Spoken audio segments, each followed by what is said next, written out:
All right, Senator you shifting places here. Okay. Good morning, everybody. I'm Assemblyman Jeffrey Dinowitz from the Bronx.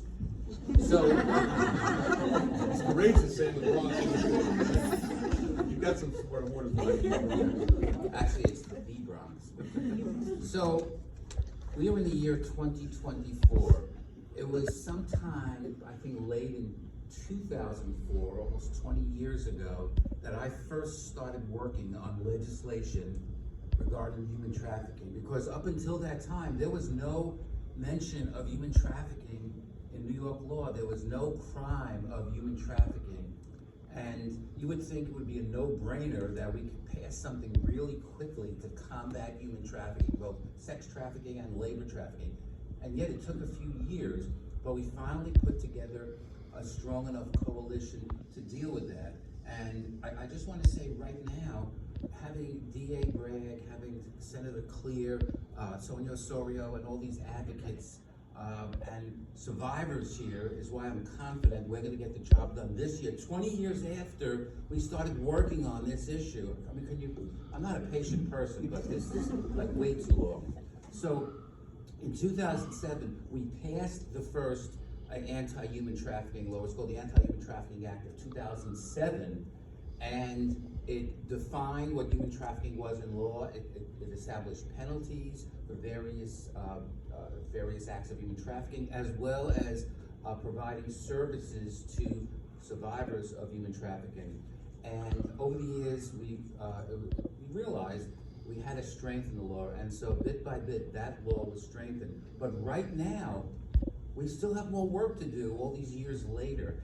And this legislation, I think, is crucial, because by eliminating the statute of limitations, criminal statute of limitations, it gives the DAs the ability to go after people who have committed among the most heinous of crimes. It's shocking that right now they can't do that. And, you know, talking to people, advocates, colleagues, just people in general, I found out that there's only one group of people that oppose this legislation, and those are the traffickers. Who else would oppose this? So, to me, I think this is a no-brainer. I hope that we can get this done as soon as possible this year, because people deserve justice. They deserve justice. It's about time we give them the justice. And by eliminating the criminal statute of limitations, and by also making changes in terms of civil litigation, as we did with the Adult Survivors Act, as we did with the Child Victims Act, this is the right thing to do, and we have to do it this session.